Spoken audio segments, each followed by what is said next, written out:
Institute of Management Amendment Bill 2025. This is one more step, I would say, in the improvement of higher education in our country. And thanks to the visionary leadership of our Prime Minister, Shri Narendra Modi, who in the last 11 years has expanded the scope of higher education much beyond what we could have ever imagined. And it is the need of the hour, sir. You are aware, you are also from the Northeast, to come to start a IIM in Guwahati would be a very welcome step for many aspiring young students from the Northeast. And the number of IIMs now stands at 22. And I'm sure this number will not stop here in the years to come. I remember, sir, when IIM Ahmedabad had initially started, there were people from all over the country vying to get admission into those 100 seats of admission in IIM. Today, with Prime Minister's vision, look at the number of medical colleges. We have more than 700 medical colleges in India.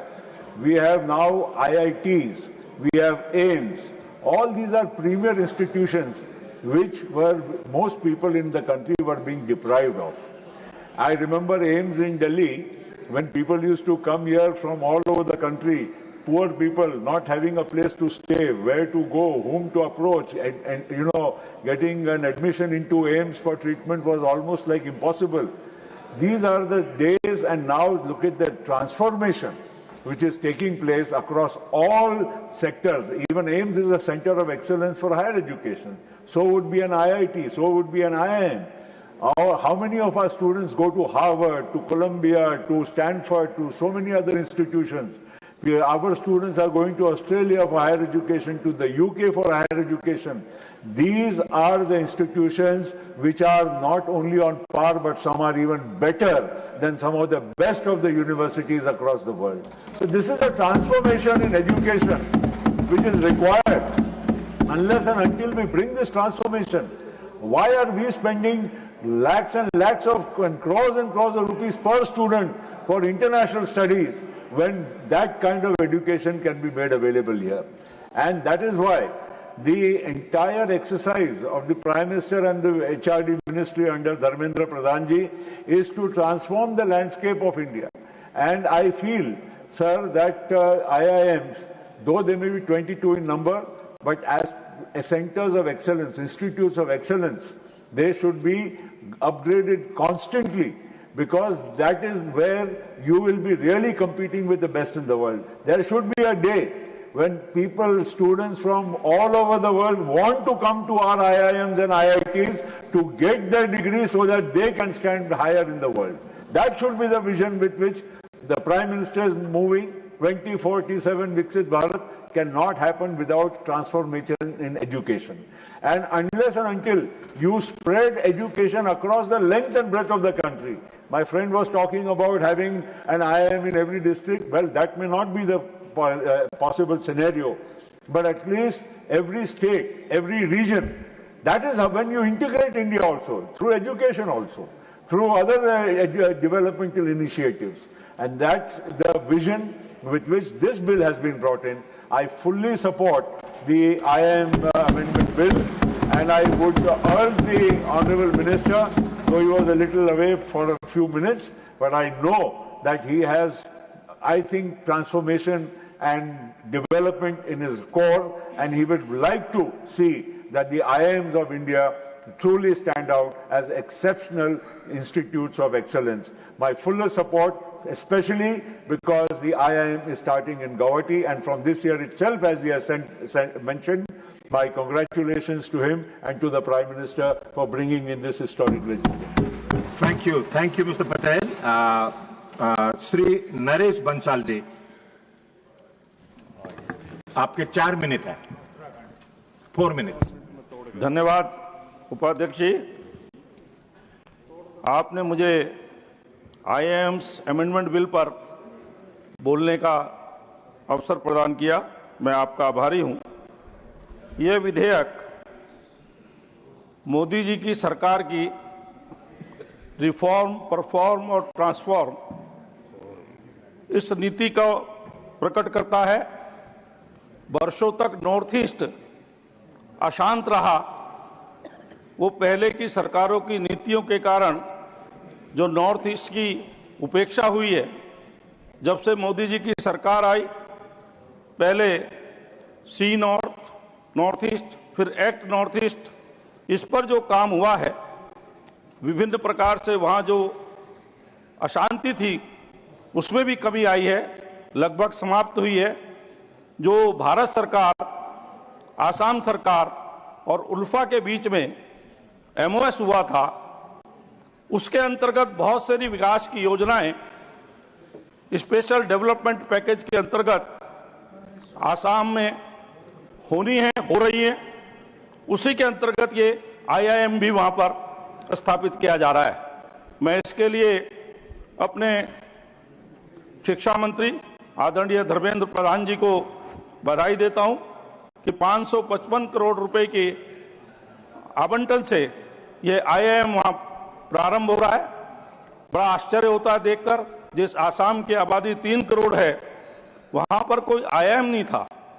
5.5 lakh युवा वहां पर higher education के लिए registered हैं, उनके लिए कोई अवसर नहीं था, दूसरी जगह जाना पड़ता था। आज उनको वो अवसर प्राप्त हो रहा है कि वो अपना एक्सीलेंस बढ़ा सकते हैं, हायर एजुकेशन में अपर स्थान पा सकते हैं। जहां 2014 से पहले केवल 2 आईआईएम मेरिट लिस्ट में आते थे, ग्लोबल रैंकिंग में आते थे, वहां आज 7-7 आईआईएम ग्लोबल रैंकिंग में आ रहे हैं। फाइनेंशियल टाइम्स की जो ग्लोबल रैंकिंग है, जो सबसे विश्वसनीय मानी जाती, उसने 7 हमारे आईआईएम को ग्लोबल रैंकिंग में लिया है।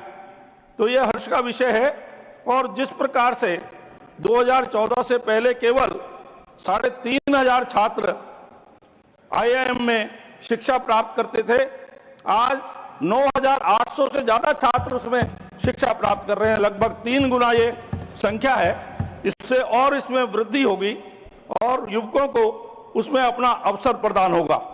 माननीय उपाध्यक्ष जी, इसी प्रकार से एजुकेशन ही नहीं, सब क्षेत्रों में अभी हमारे वक्ताओं ने कहा भी है कि किस प्रकार से मेडिकल कॉलेज डबल हुए, हवाई अड्डे डबल हुए, वंदे भारत ट्रेनें गई, यूनिवर्सिटीज खुली।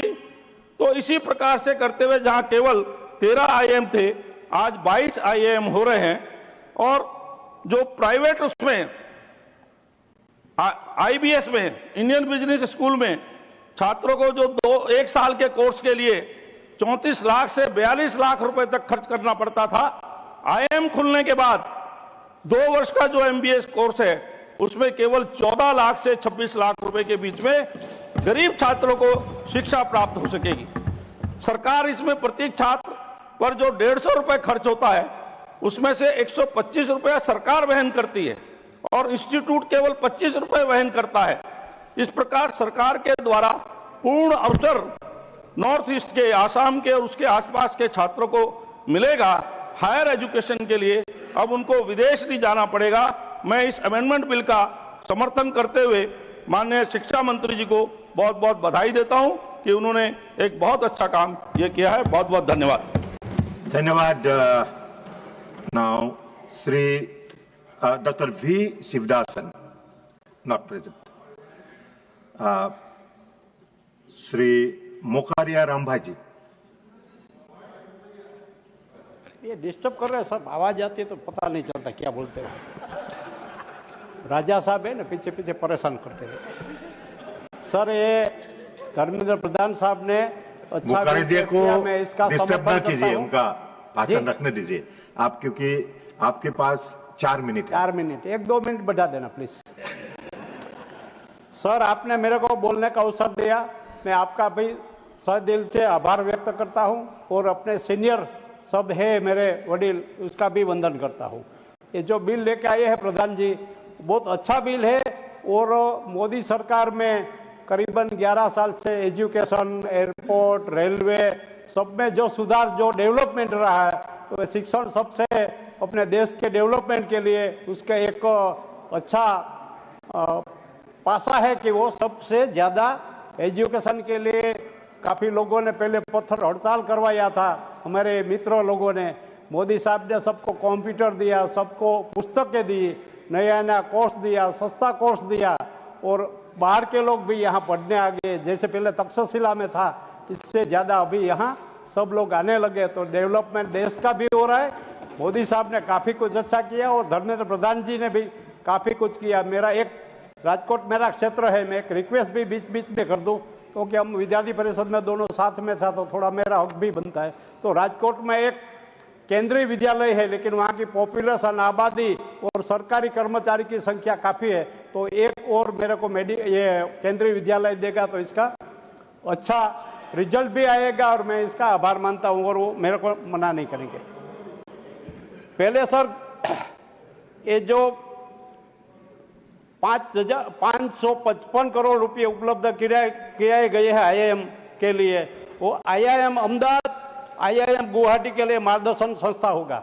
जैसे गुजरात मार्गदर्शन पूरे देश में दुनिया में करते हैं, वैसा ही हमारे IIM अहमदाबाद गुवाहाटी के लिए मार्गदर्शक बनेगा। क्या बात है, सही बात है। IIM गुवाहाटी में प्रमुख MBA प्रोग्राम के लिए प्रति वर्ष 60 छात्रों का प्रवेश प्रति शैक्षणिक वर्ष 2026-27 में शुरू होगा और 2025 में कॉमन एडमिशन टेस्ट में बैठने वाले छात्रों के IIM गुवाहाटी चुनने का विकल्प भी मिलेगा। और ये नरेंद्र मोदी जी की अध्यक्षता में केंद्रीय मंत्रिमंडल ने